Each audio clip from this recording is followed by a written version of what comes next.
गांव के मुखिया हरिराम का बेटा धोनीलाल, जिस पर जिम्मेदारी का कोई भार नहीं था।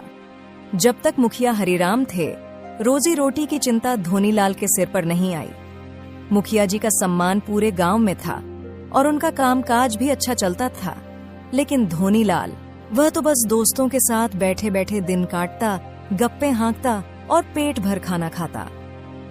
अरे भाई धोनीलाल, तुम्हारे बाल तो इतने बढ़ गए हैं कि अगर तुम जंगल में जाओ तो शेर भी समझेगा कि कोई बूढ़ा ऋषि तपस्या करने के लिए आया है। अरे शेर क्या समझेगा, जंगल के सारे जानवर मेरी सेवा में आकर कहेंगे, महाराज आपके चरण स्पर्श करते हैं, हमको आशीर्वाद दीजिए। दिन भर इसी तरह गप्पे मारते मारते धोनीलाल अपना समय बिताता। पिताजी ने कई बार समझाया कि बाहर जाओ, कुछ काम धंधा शुरू करो, लेकिन धोनीलाल के कानों पर जू तक नहीं रेंगती। ये लड़का तो सुधरने का नाम ही नहीं लेता। मैंने कितनी बार कहा है कुछ काम कर, कुछ कमा, पर इसे तो गप्पे हाँकने में फुर्सत नहीं। अब मैं बूढ़ा हो चला हूँ, इसके बाद क्या करेगा ये? अब आप इतनी चिंता मत करो, कभी कभी देर से समझ आती है, समय आने पर सब कुछ ठीक हो जाएगा। सोचता हूँ इसकी शादी करवा दूं। बहू आएगी तो शायद ये जिम्मेदारी समझेगा, परिवार का भार उठाना पड़ेगा तो शायद कुछ काम धाम शुरू कर दे। धोनीलाल की धूमधाम से शादी होती है। मुखिया ने सोचा कि शादी धोनीलाल को जिम्मेदार बना देगी। शादी के बाद धोनीलाल के जीवन में थोड़ी बहुत जिम्मेदारी आई जरूर, लेकिन उसका आलस और मस्ती अभी भी कम नहीं हुई थी। मुखिया को उम्मीद था कि बहू राधिका उसे समझाएगी, लेकिन किस्मत को कुछ और ही मंजूर था। शादी के कुछ दिन बाद ही मुखिया का देहांत हो गया। बेटा अब तो कुछ जिम्मेदारी समझ ले, आखिर कब तक इस तरह चलेगा? तेरे पिता भी अब नहीं रहे, घर की हालत दिन ब दिन खराब होती जा रही है। बहू है घर में और अब तेरे ही ऊपर सब कुछ है। तू कब तक हाथ पर हाथ धरे बैठा रहेगा? अरे माँ, क्या इतना सोचती हो? अरे अभी तो सब चल ही रहा है ना, अब भूखे तो मर नहीं रहे हैं, और फिर काम तो कोई भागा थोड़ी ना जा रहा है, कर लेंगे। और क्या, कुछ ना कुछ तो हो ही जाएगा। अरे जिंदगी इतनी भी मुश्किल नहीं है जितना तुम बना रही हो। अरे थोड़ा सब्र करो, कुछ ना कुछ इंतजाम कर लेंगे। पिताजी के गुजरने के बाद हालात और बिगड़ गए।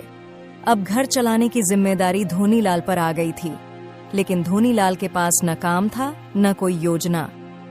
धीरे धीरे घर की हालत खराब होती गई और भूखमरी की नौबत आ गई।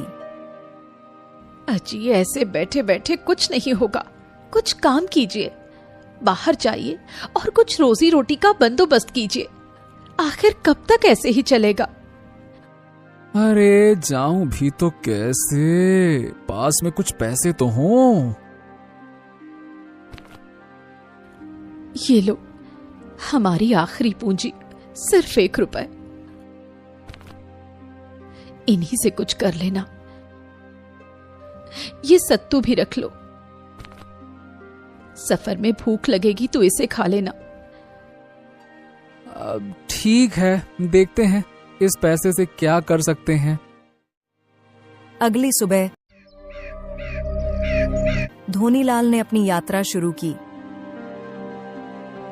जेब में सिर्फ 1 रुपए और हाथ में सत्तू की गठरी लिए धोनीलाल दिन भर चलता रहा और सोचता रहा कि इतने पैसों में क्या करेंगे। 1 रुपया?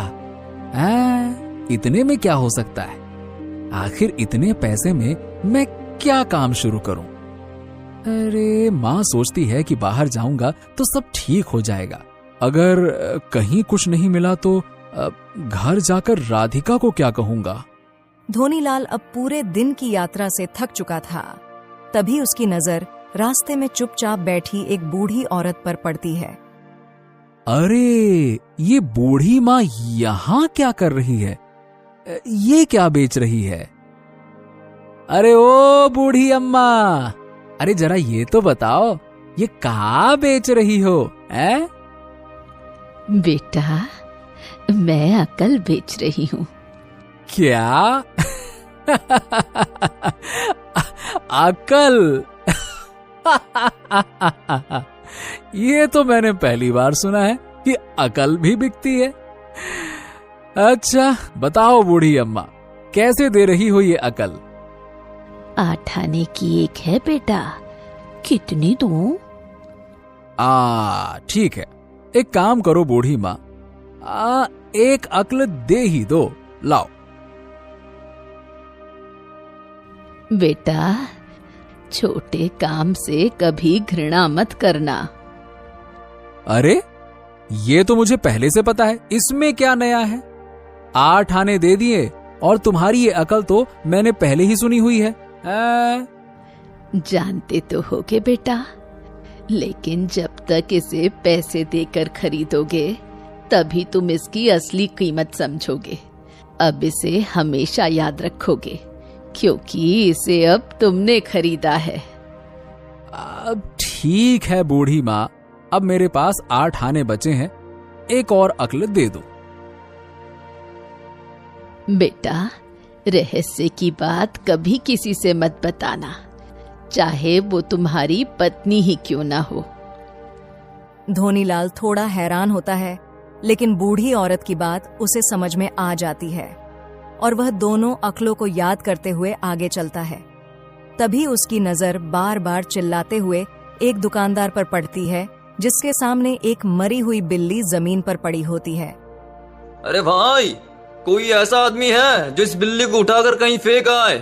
मैं उसे 2 रुपए दूंगा। अरे एक मुखिया का बेटा होकर क्या मैं ये काम कर सकता हूँ? मरी हुई बिल्ली को उठाकर फेंकना तो बहुत नीच काम है, हैं? लेकिन पैसा तो क्या मुझे करना चाहिए? बूढ़ी माँ ने कहा था कि छोटे काम से कभी घृणा मत करना, और अगर मैं ये काम करता हूँ तो मुझे 2 रुपए मिलेंगे। वाह, इतने पैसे से तो मैं कुछ न कुछ तो कर पाऊंगा।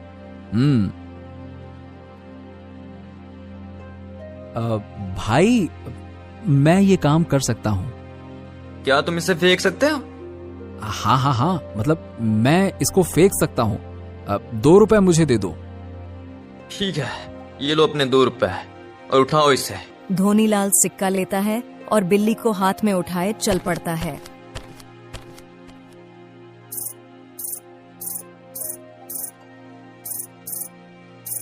अरे ये आवाज कैसी?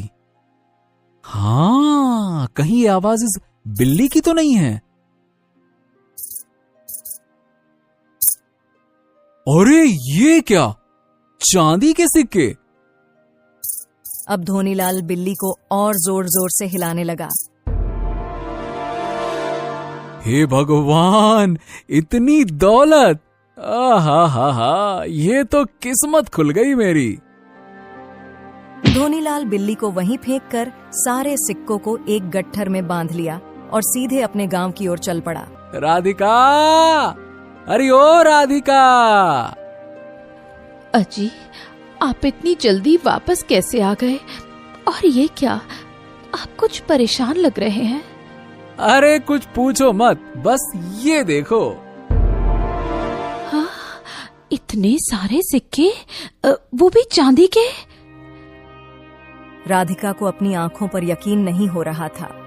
उसके पिनट देहाती पति ने एक ही दिन में इतना सारा धन कहां से इकट्ठा कर लिया, मगर वह इस सवाल को उठाने की बजाय दौलत को संभालने में जुट गई। कुछ समय बाद धोनीलाल ने गांव में एक आलीशान मकान भी बनवा लिया। समय बीतता है। एक दिन राधिका अपनी चौखट पर बैठी होती है, तभी उसकी पड़ोसन चित्रा वहां आती है। अरे बहन राधिका, सुना है तुम्हारे पति ने एक ही दिन में इतने रुपए और सिक्के जमा कर लिए। ये तो बड़ी अजीब बात है, कहीं कोई चोरी चकारी तो नहीं कर बैठे? हाँ बहन, ये तो कभी मैंने उनसे पूछा ही नहीं, परंतु आज रात मैं जरूर पूछूंगी। राधिका अपनी बात कहकर घर के अंदर चली जाती है, लेकिन उसके मन में अब शक के बीज पड़ चुके होते हैं। धोनीलाल को आने के बाद अजी, आपसे एक बात पूछनी थी। अरे भगवान, आज फिर क्या नया सवाल आ गया? अच्छा चलो ठीक है, पूछो पूछो, जल्दी पूछो, क्या पूछना है? उस दिन आप जो ढेर सारे सिक्के और सोने की मुद्राएं लेकर आए थे, वो कहाँ से मिली थी? आपने मुझे बताया तक नहीं।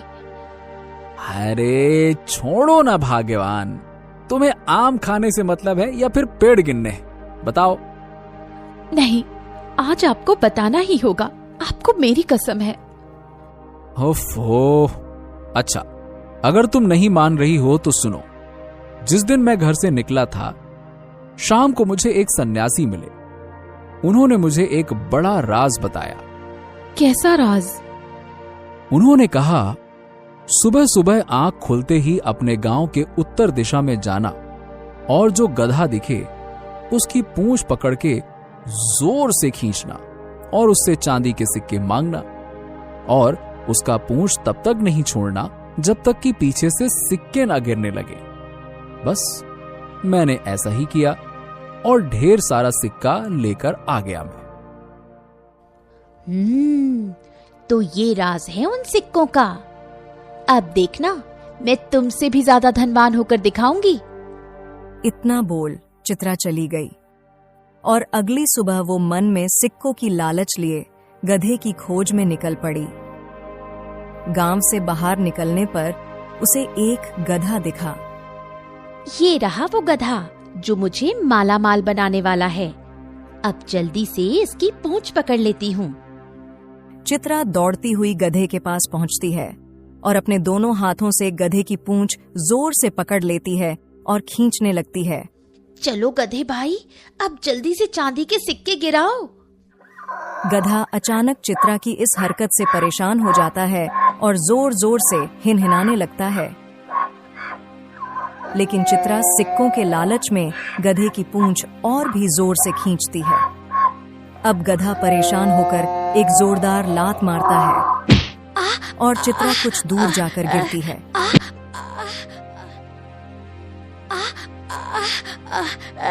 अरे ये क्या हो गया?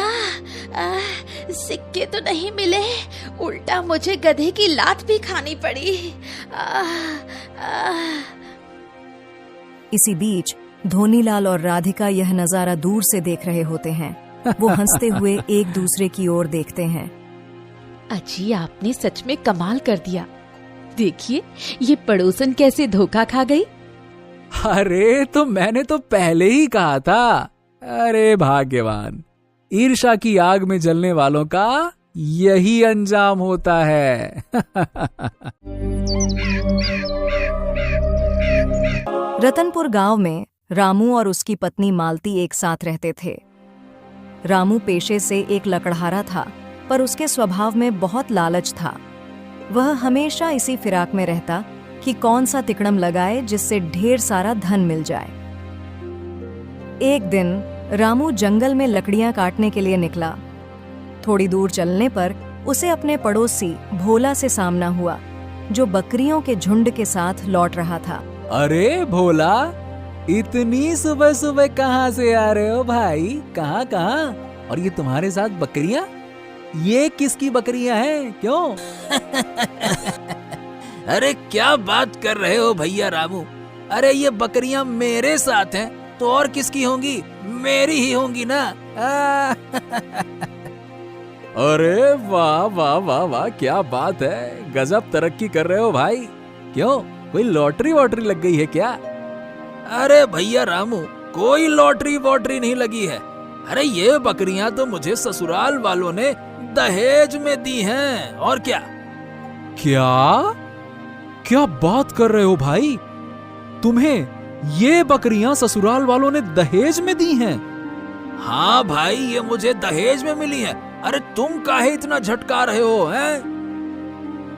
दहेज का नाम सुन रामू के मन में भी लालच आ जाता है और वह अपनी कुल्हाड़ी लिए वापस घर आता है। मालती, सुना तुमने? अरे भोला को ससुराल वालों ने दहेज में बकरियां दी हैं। मुझे लगता है कि तुम्हें भी अपने मायके से कुछ मांगना चाहिए। अरे आखिर कब तक हम ऐसे ही जंगल में लकड़ियां काटते रहेंगे? अरे 2-4 बकरियां अगर हमें भी मिल जाएं, तो उसके दूध से हम भी अपना व्यापार शुरू कर सकते हैं। बोलो। नहीं जी, हम ऐसा नहीं करेंगे।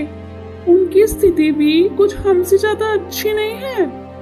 वे पहले ही तंगी में हैं। उनके पास हमें देने के लिए है ही क्या जो हम उनसे मांगे?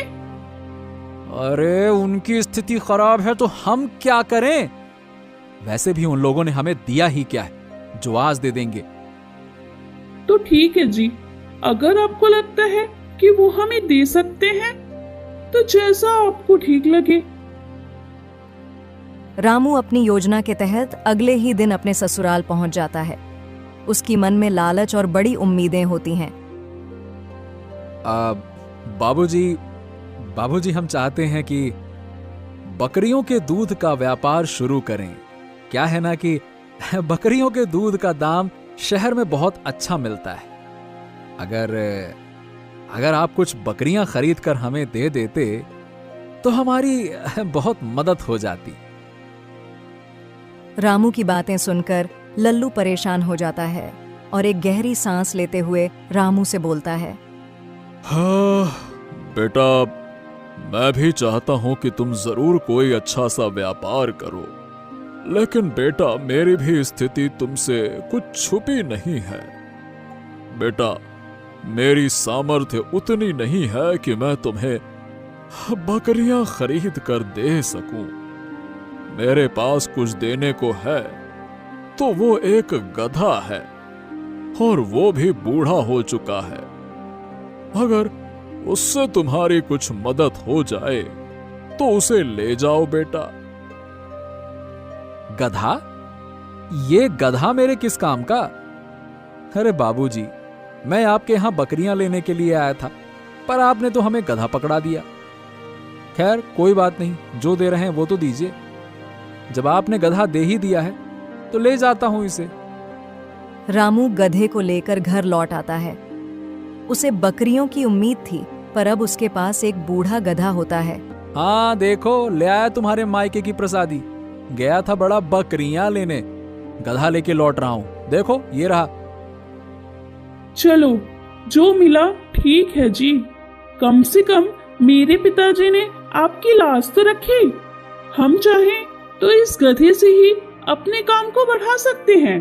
यह गधा आपकी लकड़ियों को ढोने में आपकी मदद करेगा। हाँ मालती, ये तुमने ठीक कहा। ये बात तो मैंने सोची ही नहीं। अगले दिन रामू गधे को लेकर लकड़ियां काटने जंगल जाता है।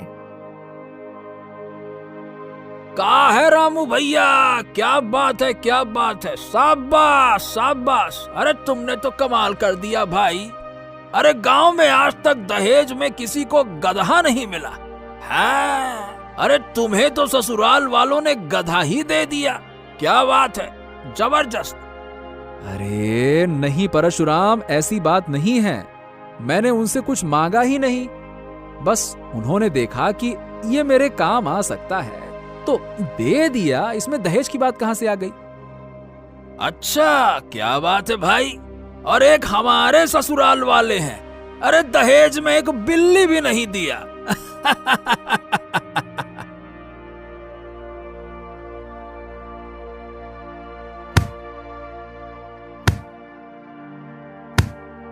अरे मालिक, मेरी पीठ पर इतना वजन मत डालो। मैं बूढ़ा हो चुका हूँ, ज्यादा वजन नहीं उठा सकता। क्यों बे गधे? मैं तुम्हें यहाँ बैठकर खिलाने के लिए नहीं लाया हूँ। काम तो तुम्हें करना ही होगा। ऐसा मत करो हुजूर, मेरी उम्र का थोड़ा तो ख्याल कर लो। अब मुझ में इतनी सारी लकड़ियां उठाने की ताकत नहीं बची है। तो मैं क्या करूं? तेरी लकड़ियां अपने सर पर रख लूं? रामू के मन में धन कमाने की लालसा इतनी बढ़ गई थी कि वह गधे की हालत पर भी ध्यान नहीं देता। दिन ब दिन वह गधे पर भारी लकड़ियां लादता रहा और गधे की चीख पुकार का उसे जरा भी प्रभाव नहीं पड़ता। समय बीतता है।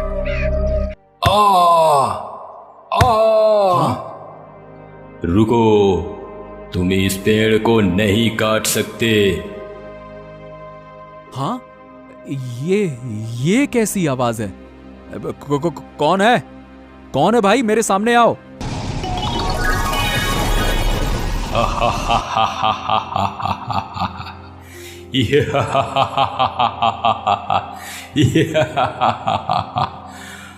मैं इस पेड़ का रक्षक जिन्न हूं। तुम इस पेड़ को नहीं काट सकते। अरे, अगर मैं इस पेड़ को नहीं काटूंगा तो हमारी रोजी रोटी कैसे चलेगी? मैं अपने परिवार का पेट कैसे भरूंगा? अगर पेड़ काटना ही तुम्हारी रोजी रोटी है तो मैं तुम्हें नहीं रोकूंगा, पर इस पेड़ को काटने की अनुमति नहीं दे सकता। इसके बदले में मैं तुम्हारी 3 इच्छाएं पूरी कर सकता हूं। बताओ क्या चाहते हो? कहीं ये वही वाला जिन्न तो नहीं है जिसकी कहानियां मैंने बचपन में सुनी थी? अगर ये सच है तो आज मेरी किस्मत बदलने वाली है। धनवान होने का इससे अच्छा मौका नहीं मिल सकता। अब अच्छा, क्या तुम सच में मेरी 3 इच्छाएं पूरी कर सकते हो? हाँ, बताओ, तुम अपनी पहली इच्छा बताओ। हाँ, तो मेरी पहली इच्छा ये है कि मेरा पूरा घर सोने में बदल जाए।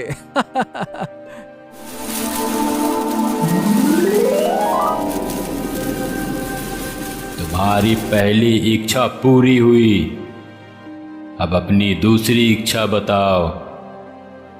हाँ, वाह वाह वाह वाह। तो मेरी दूसरी इच्छा ये है कि मैं जो भी कहूं वो सच हो जाए।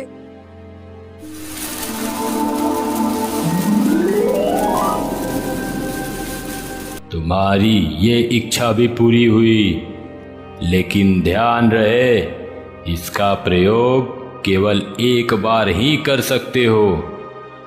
अब अपनी तीसरी और अंतिम इच्छा बताओ। हाँ, तो मेरी तीसरी इच्छा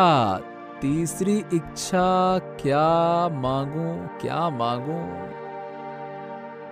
जिन्न, मुझे अभी तीसरी इच्छा के बारे में सोचने का समय चाहिए। मैं इसे बाद में मांगूंगा, ठीक है? जैसी तुम्हारी इच्छा। इतना बोल जिन्न गायब हो गया। अरे वाह भाई वाह भाई वाह भाई वाह, आज तो मैं धनवान हो गया। वाह भाई वाह भाई वाह भाई वाह, आज तो मैं धनवान हो गया। कुबेर की तो कुंजी ही मेरे हाथ में लग गई। सोने का घर। जल्दी चल के घर देखता हूँ। अरे वाह वाह वाह वाह वाह वाह वाह, अरे ये तो सचमुच मेरा घर सोने में बदल गया। मजा आ गया। अब जल्दी से घर के अंदर चलकर मालती को देखता हूँ, वो खुशी से पागल हो रही होगी। रामू जैसे ही घर के अंदर जाता है, वह देखता है कि घर का सारा सामान सोने में बदल चुका होता है और उसकी पत्नी भी सोने की मूर्ति में बदली हुई मिलती है। हाँ, अरे मालती, ये तुम्हें क्या हो गया? अरे तुम भी सोने की हो गए। हे भगवान, ये मैंने क्या कर दिया? ये मुझसे इतना भारी पाप कैसे हो गया? ये सब देखने से पहले मैं अंधा क्यों नहीं हो गया प्रभु?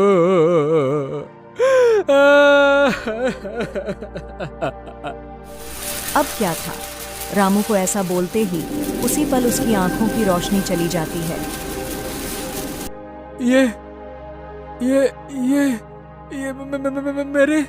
मेरे आंखों में कुछ दिखाई क्यों नहीं दे रहा? हे प्रभु, ये मेरे साथ क्या हो रहा है? मैं फिर से पहले जैसा होना चाहता हूँ प्रभु।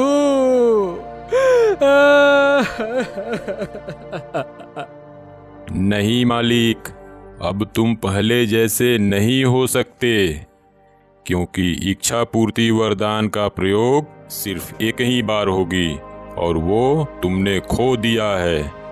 अब कुछ नहीं हो सकता। गधे, तू तो मुझे देख सकता है ना। अरे तू ही कुछ कर, बचा ले मुझे। मैंने लालच में आकर बहुत बड़ी गलती कर दी।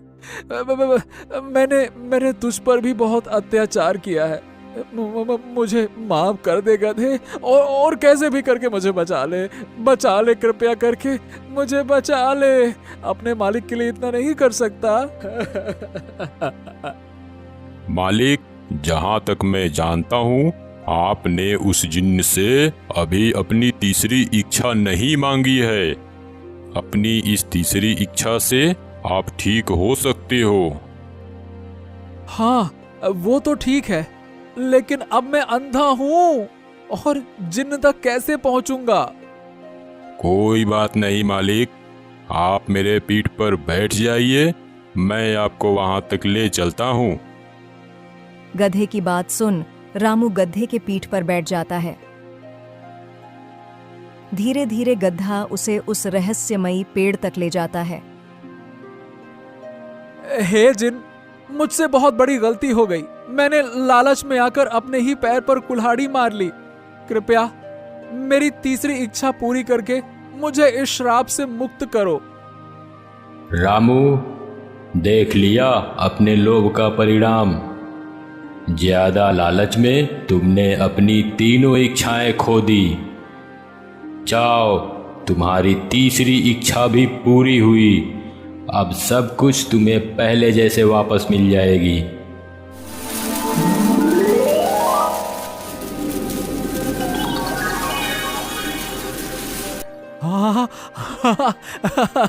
अरे अरे, मुझे सब दिखाई दे रहा है। हाँ, अरे गधे, तुम भी हो मेरे पास में।